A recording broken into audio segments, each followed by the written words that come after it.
Welcome back student स्वागत करुच्ची Bharti classes को मु आपण मानकर सागर सर दशम श्रेणी पिला मानकर हाफ इयरली एग्जामिनेशन प्रिपरेशन पाई आज आम वीडियो माध्यम रे दशम श्रेणी साहित्य बहिर प्रथम गद्य जार नाम होची कांत कवि लक्ष्मीकांत महापात्र यही विषयर किछि एमसीक्यू क्वेश्चन आंसर आलोचना करिबा।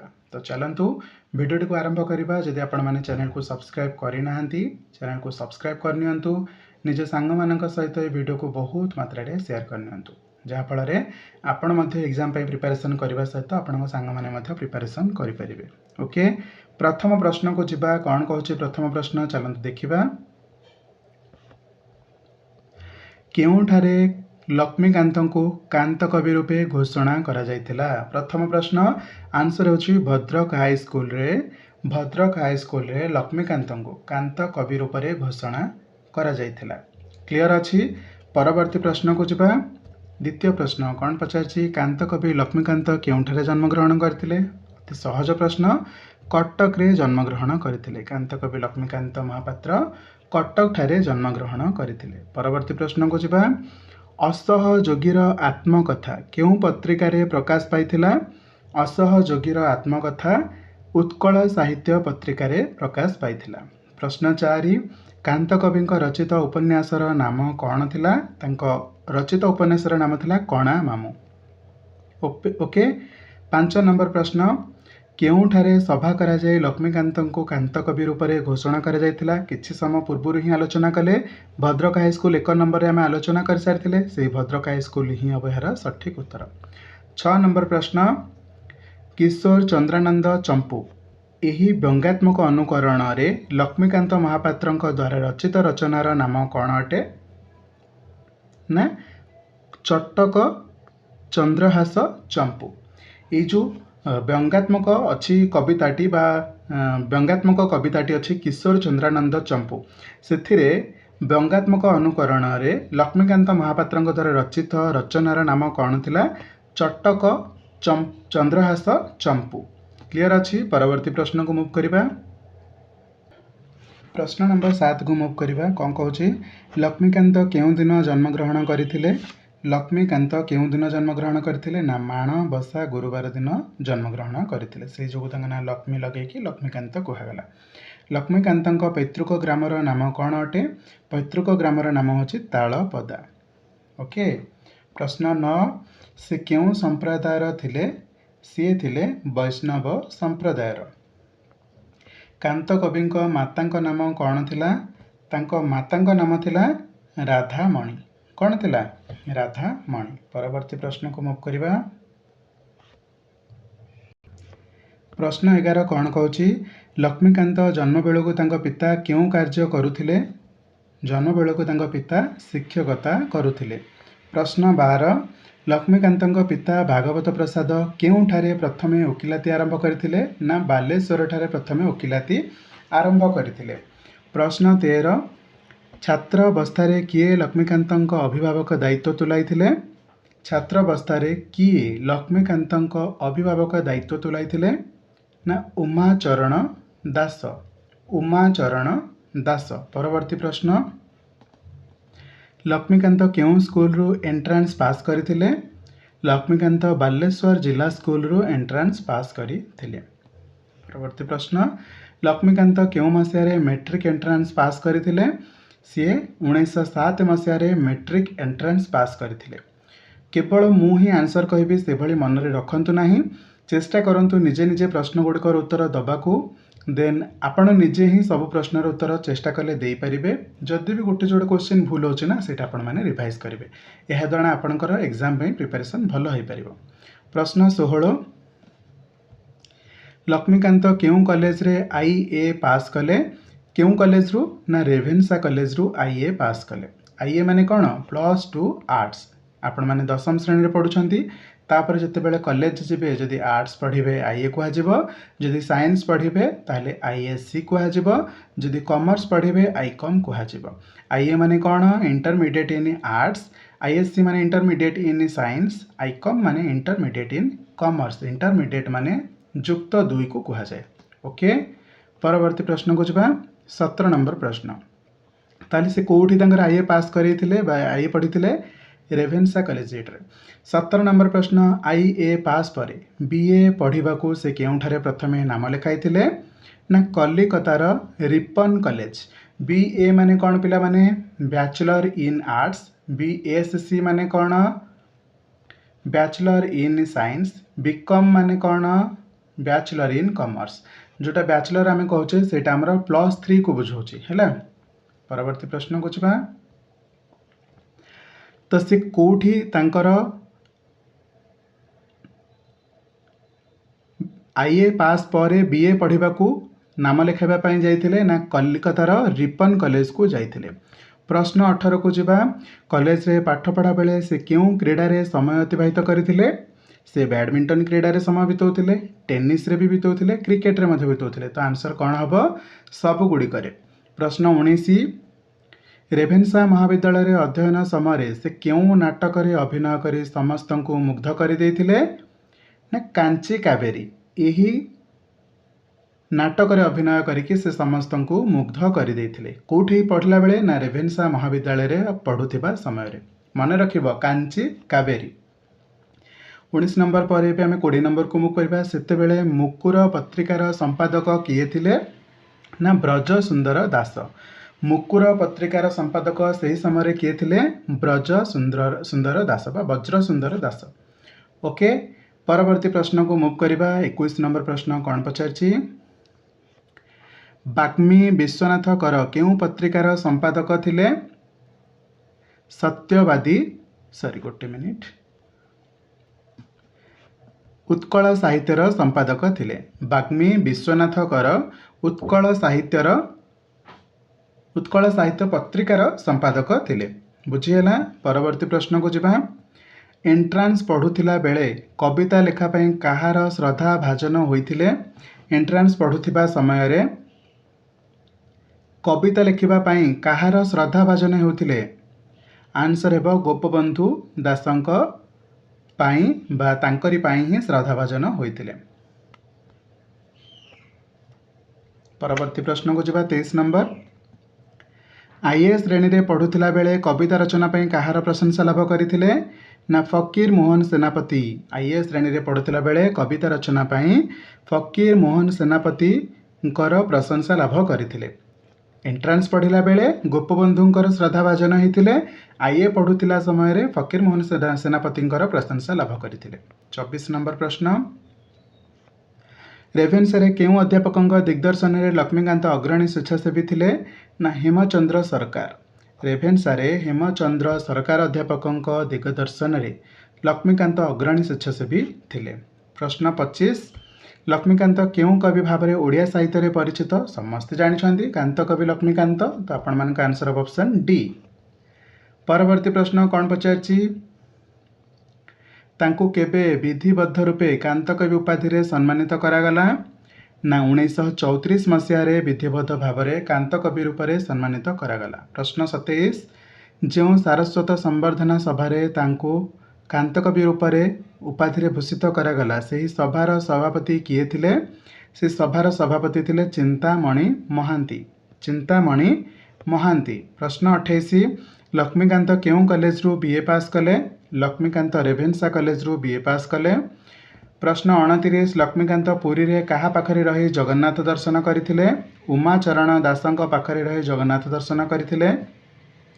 से काहाठारु दीक्षा ग्रहण करथिले। सी कुलगुरु बाबाजी रामदासंक ठारु दीक्षा ग्रहण करथिले। बुझी होची। परवर्ती प्रश्न को मुव करबा। प्रश्न 31 दीक्षा ग्रहण पर से केउ देवता प्रति समर्पित हेले ना गोपीनाथ प्रति समर्पित हेले। गोपीनाथ देवंक प्रति बा देवता प्रति समर्पित हेले। प्रश्न 32 कौन कहूँ भाषा भित्तिक उत्कल प्रदेश गठन लगी कहा माध्यम रे आंदोलन होइथिला।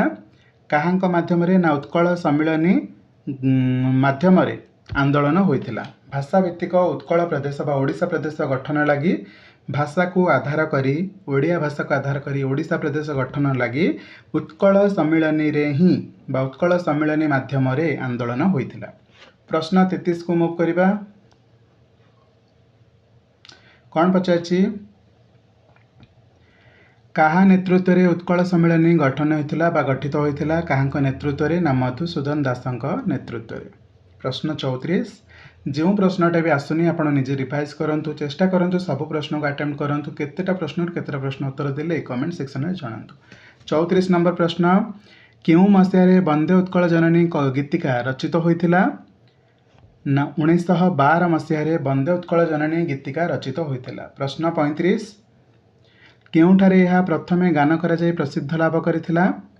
କେଉଁଠି ପ୍ରଥମେ ଗାନ କରାଯାଇଥିଲା? ନା ଉତ୍କଳ ସମ୍ମିଳନୀର ଅଧିବେଶନରେ ଏହି ବନ୍ଦେ ଉତ୍କଳ ଜନନୀ କବିତାଟି ବା ଗୀତିକାଟି ପ୍ରଥମେ ଗାନ କରାଯାଇ ପ୍ରସିଦ୍ଧ ଲାଭ କରିଥିଲା। ପ୍ରଶ୍ନ 36। ଲକ୍ଷ୍ମୀକାନ୍ତଙ୍କ ପିତା କେଉଁ କାଉନସିଲର ସଭ୍ୟ ଥିଲେ ବା କେଉଁ କାଉନସିଲର ସଭ୍ୟ ଥିଲେ? ବିହାର ଏବଂ ଓଡ଼ିଶା କାଉନସିଲର ସଭ୍ୟ ଥିଲେ। ବୁଝିହେଲା? ପ୍ରଶ୍ନ 37କୁ ଯିବା। କେଉଁ ସତ୍ୟାଗ୍ରହ ସମୟରେ ଭାଗବତ ପ୍ରସାଦ ବ୍ରିଟିଶ ସରକାରଙ୍କୁ ବିରୋଧ କରି ବିହାର ଓଡ଼ିଶା କାଉନସିଲ ସଭ୍ୟ ପଦରୁ ଇସ୍ତଫା ଦେଇଥିଲେ? କେଉଁ ସତ୍ୟାଗ୍ରହ ସମୟର କଥା କୁହାଯାଉଛି? ଆନ୍ସର ହେବ ଲବଣ ସତ୍ୟାଗ୍ରହ ସମୟର କଥା। ଲବଣ ସତ୍ୟାଗ୍ରହ ସମୟରେ ଭାଗବତ ପ୍ରସାଦ ବ୍ରିଟିଶ ସରକାରଙ୍କୁ ବିରୋଧ କରି ବିହାର ଓଡ଼ିଶା କାଉନସିଲ ସଭ୍ୟ ପଦରୁ ଇସ୍ତଫା ଦେଇଥିଲେ। ପ୍ରଶ୍ନ 38। କାନ୍ତକବିଙ୍କ ପ୍ରତିଷ୍ଠିତ ଗୋପୀନାଥ ସଙ୍ଗୀତ ସମାଜ କେଉଁ କାର୍ଯ୍ୟ ଲାଗି ଉଦ୍ଦିଷ୍ଟ ଥିଲା? ନାଟକ ଅଭିନୟ ପାଇଁ ଉଦ୍ଦିଷ୍ଟ ଥିଲା। ବୁଝିହେଲା? ପ୍ରଶ୍ନ 39। ଗୋପୀନାଥ ସଙ୍ଗୀତ ସମାଜ କେତେ ବର୍ଷ ଧରି ତିଷ୍ଠି ରହିପାରିଥିଲା? 5 ବର୍ଷ ପାଇଁ ତିଷ୍ଠି ରହିପାରିଥିଲା। ପ୍ରଶ୍ନ 40। 1929 ମସିହାରେ କାନ୍ତକବି କେଉଁ ପ୍ରେସ୍ ସ୍ଥାପନ କରିଥିଲେ? ନା ଗୋପୀନାଥ ପ୍ରେସ୍। ବୁଝିହେଲା? ପରବର୍ତ୍ତୀ ପ୍ରଶ୍ନକୁ ଯିବା। ପ୍ରଶ୍ନ 41। କାନ୍ତକବି କେଉଁ ପତ୍ରିକାର ପ୍ରତିଷ୍ଠାତା ସମ୍ପାଦକ ଥିଲେ? ଡଗର ପତ୍ରିକାର ପ୍ରତିଷ୍ଠାତା ସମ୍ପାଦକ ଥିଲେ। ନିମ୍ନୋକ୍ତ କେଉଁଟି କବିଙ୍କର ପ୍ରହସନ ରଚନା? ଏମାନଙ୍କ ଭିତରୁ କେଉଁଟି କବିଙ୍କର ପ୍ରହସନ ରଚନା? ଆନ୍ସର ହେବ ଜର୍ମାନ ଭୂତ ଓ ବ୍ରିଟିଶ ଭୂତ। ଏଇଟା ବି ହେଇପାରିବ ଡିମ୍ବକ୍ରେସି ସଭା ଆଣ୍ଡ ହନୁମନ୍ତର ବସ୍ତ୍ରହରଣ ମଧ୍ୟ ହେଇପାରିବ। ତାମାନେ ଆନ୍ସର କ'ଣ ହେବ? ସବୁଗୁଡ଼ିକ। ନିମ୍ନୋକ୍ତ କେଉଁଟି କବିଙ୍କର ପ୍ରହସନ ରଚନା ଥିଲା? ହନୁମନ୍ତର ବସ୍ତ୍ରହରଣ, ଡମ୍ବକ୍ରେସିର ସଭା, ଜର୍ମାନ ଭୂତ ଓ ବ୍ରିଟିଶ ଦୂତ। ତ ଏହି ସବୁତକ ଆନ୍ସର ହେଲେ ଆନ୍ସର କେଉଁଟା ହେବ? ସବୁଗୁଡ଼ିକ ହେବ। ପରବର୍ତ୍ତୀ ପ୍ରଶ୍ନକୁ ଯିବା। 43 ନମ୍ବର। ଡଗର ପତ୍ରିକା କେଉଁ ମସିହାରେ ପ୍ରଥମେ ପ୍ରକାଶ ପାଇଥିଲା? ଡଗରଟି 1937 ମସିହାରେ ପ୍ରକାଶ ପାଇଥିଲା ପ୍ରଥମ ଥର ପାଇଁ। 44 ନମ୍ବର। ଫକୀରମୋହନଙ୍କ ଉତ୍କଳ ଭ୍ରମଣ ଅନୁକରଣରେ କବି କେଉଁ ଲାଳିକା ରଚନା କରିଥିଲେ? ନା କଟକ ସଫର। କେଉଁ ଲାଳିକା ରଚନା କରିଥିଲେ? କଟକ ସଫର। ପରବର୍ତ୍ତୀ ପ୍ରଶ୍ନକୁ ମୁଭ୍ କରିବା। 1 ମିନିଟ୍। 45 ନମ୍ବର ପ୍ରଶ୍ନକୁ ଯିବା। କ'ଣ ପଚାରିଛି? କବିଙ୍କ ଚଟକ ଚନ୍ଦ୍ରହାସ ଚମ୍ପୁ କେଉଁ ବିଶିଷ୍ଟ ସାରସ୍ୱତ ସାଧକଙ୍କ ରଚନା ଲାଳିକା ଥିଲା? ନା ବଳଦେବ ରଥଙ୍କ ବିଶିଷ୍ଟ ସାରସ୍ୱତ ସାଧକଙ୍କ ରଚନା ଥିଲା। 46 ନମ୍ବର ପ୍ରଶ୍ନ। କିଶୋରମାନଙ୍କ ପାଇଁ ଉଦ୍ଦିଷ୍ଟ ପାଠମାଳା ଓ ସାହିତ୍ୟ ସୁଧାକର ପୁସ୍ତକ ଦୁଇଟି କେଉଁ ପ୍ରକାର କୃତି ଅଟେ? ନା ଶିକ୍ଷା ସମ୍ବନ୍ଧୀୟ କୃତି ଅଟେ। ପ୍ରଶ୍ନ 47। ଶିଶୁଙ୍କ ପାଇଁ ଚିଡ଼ିଆଖାନା ପୁସ୍ତକଟି କବି କେଉଁଥିରେ ଲେଖିଥିଲେ? ଶିଶୁଙ୍କ ପାଇଁ ଚିଡ଼ିଆଖାନା ପୁସ୍ତକଟି କବି କେଉଁଥିରେ ଲେଖିଥିଲେ? ଆନ୍ସର ହେବ ପଦ୍ୟ ରୂପରେ ଲେଖିଥିଲେ। ପ୍ରଶ୍ନ 48କୁ ଯିବା। ଉଭୟ ଗଦ୍ୟ ଓ ପଦ୍ୟ ଏଇଟା କ୍ୱେଶ୍ଚିନ୍ ନୁହେଁ, ଏଇଟା ଅପସନ୍ଟି। ଓକେ। 48 ନମ୍ବର ପ୍ରଶ୍ନକୁ ଯିବା। କାନ୍ତକବିଙ୍କ ରଚିତ ପିଲାଙ୍କ କଥା କେଉଁ ପ୍ରକାର କାହାଣୀ ସଂକଳନ ଅଟେ? ପିଲାଙ୍କ କଥା ଏଇ ଯେଉଁ କାହାଣୀଟି କେଉଁ ପ୍ରକାରର କାହାଣୀ ସଂକଳନ ଅଟେ? ଆନ୍ସର ହେବ ପୌରାଣିକ। କ'ଣ ପିଲାମାନେ? ପୌରାଣିକ। ଓକେ। ପରବର୍ତ୍ତୀ ପ୍ରଶ୍ନକୁ ଯିବା। 49 ନମ୍ବର ପ୍ରଶ୍ନ କ'ଣ ପଚାରିଛି? କାନ୍ତକବିଙ୍କ କେଉଁ ଗଳ୍ପଟି କରୁଣ ରସରେ ମାର୍ମିତ ଅଟେ? ବୁଢ଼ା ଶଙ୍ଖାରୀ ଗଳ୍ପଟି କରୁଣ ରସରେ ମାର୍ମିତ ଅଟେ। ପ୍ରଶ୍ନ 50। କେଉଁଟି କାନ୍ତକବିଙ୍କ ରଚିତ ଏକ ଉପନ୍ୟାସ ଅଟେ? କଣା ମାମୁଁ। ଏଇଟା ଆମେ ଅଲରେଡ଼ି ପ୍ରଥମ ଦ୍ୱିତୀୟ ପ୍ରଶ୍ନରୁ ହିଁ ଆଲୋଚନା କରିଛେ। ଆଇ ଥିଙ୍କ ଦ୍ୱିତୀୟ ପ୍ରଶ୍ନରେ ହିଁ ଥିଲା ଏଇଟା। 51 ନମ୍ବର ପ୍ରଶ୍ନ। ନିମ୍ନୋକ୍ତ କେଉଁଟି ତାଙ୍କ ରଚିତ ପ୍ରବନ୍ଧ ଅଟେ? ତ ଆନ୍ସର ହେବ କବି କବିତ୍ୱ ओडिया संगीत साहित्य सृष्टि हास्य रस ये तीनोटी जाक तांकर अटे। तो आम आंसर लिखा सबू गुड़िक। 52 नंबर प्रश्न को जावा। निम्नोक्त केउंटी कविंकर जीवनी स्मृति मूलक प्रबंध अटे। तो आंसर हेब खंडिए चिठी, स्मृति पूजा, कैशोर स्वप्न ये तीनोटी जाक तांकर जीवनी स्मृति अनुसार रचना होता। तो आम आंसर लिखा सबू गुड़िक। बुझीगला। प्रश्न थिला निम्नोक्त केउंटी कविंकर जीवनी स्मृति मूलक प्रबंध एटा भी थिला, एटा भी थिला, एटा भी थिला। तो आंसर कौन लिखिबा? Option D. 53 नंबर प्रश्न निम्नोक्त केउंटी कांत कविंक हास्य उद्दीपक कविता नुहे।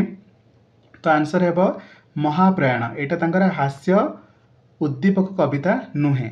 ऑब्वियसली ना रु ही जना पड़ुछि सेटा हास्य उद्दीपक कविता नुह बोली बुझी होछि। परवर्ती प्रश्न 54 नंबर प्रश्न कौन पचारछि? कविवर राधानाथंक चिलिका रीति रे कांत कवि केउं कविता रचना करथिले? बढ़िया प्रश्नटे। आंसर हेब बैतरणी। देखंतु चिलिका किए रचना करथिले? कविवर राधानाथ रायंकर चिलिका विषय चिलिकार सायंतन दृश्य आई थिंक आपण माने नवम श्रेणी रे ही पढ़िथिबे। तो ताकू माने तारी रीति रे तारी धारा रे केउं कविताटी रचना करा जायतिला? बैतरणी कविताटी रचना करा जायतिला। 55 प्रश्न 55 कौन पचारछि? कल्लोळ और विविध कविता संकलन रे केउं कविताटी स्थानित अटे? आंसर हेब श्मशान रे राधानाथ, आषाढ़ प्रथम दिवसे, वर्ष संगीत तीन टा जाक अटे। तो आंसर हेब सबू गुड़िक। कहीं प्रश्न आम आलोचना करुचे देखु जदि परीक्षा प्रश्न आसला केवल गोटाक थी आपण मैंने पढ़ी गोटाक बजे पारे यहीटा भी थी यहीटा भी अनुमान करके बजे पारे यहीटा भी बजे पारे। तो सबू गुड़िकटा आप जो जानिले तीन तीन टा क्वेश्चन गोटे एमसीक्यू रे पाइगले। ओके 56 प्रश्न को जिबा। कविंक जुगावतार कविता केउं मनीषी उपरे पर्यवेसित ना महात्मा गांधी उपरे पर्यवेसित? परवर्ती प्रश्न को मूव करबा। 57 नंबर प्रश्न कौन पचारछि? जीवन संगीत कविता गुच्छ केउं महान कविंक कृति सह तुलनीय अटे? रवींद्रनाथ गीतांजलि सहित कृति सहित तुलनीय। जीवन संगीत कविता गुच्छ रवींद्रनाथ गीतांजलि महान कविंक बा रवींद्रनाथ गीतांजलि कृति सहित तुलनीय। प्रश्न 58 कविंकर जीवन संगीत केउं प्रकार कविता संकलन थिला? यह आध्यात्मवादी कविता संकलन थिला। 59 नंबर प्रश्न निम्नोक्त कविता मध्यरु केउंटी कविंकर लालिका नुहे? तो आंसर हेब जुगावतार। निम्नोक्त कविता मध्यरु केउंटी कविंकर लालिका नुहे? तो आंसर हेब जुगावतार। बुझीगला। 60 नंबर प्रश्न को जिबा।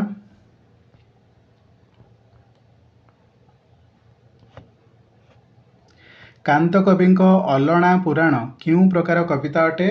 यह एक हास्य उद्दीपक कविता अटे। बुझीगला।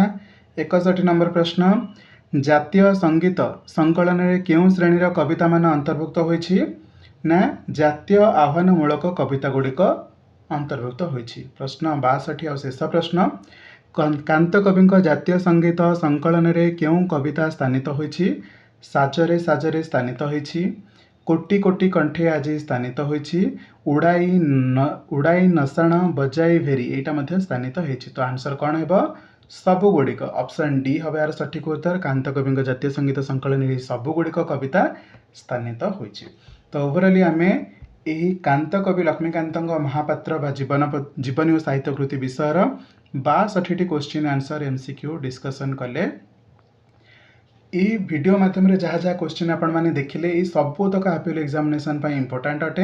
एंड जदि आपण मैंने सब क्वेश्चन को भल भाव रिवाइज करके मन रखिने किसी भी क्वेश्चन बनैला परीक्षा आपण मैंने आखि मुझिकी आंसर लिखिपारे। ओके तो चलते वीडियो को ये वाइंड अप कर वीडियो को शेष पर्यटन देखिथार बहुत बहुत धन्यवाद। जीवा पूर्व चैनल को सब्सक्राइब करेंगे, निज सांग मान सहित ये वीडियो को बहुत मात्रा शेयर करेंगे। देखा परवर्ती वीडियो रे। थैंक यू सो मच पिला माने। रहिली। जय जगन्नाथ।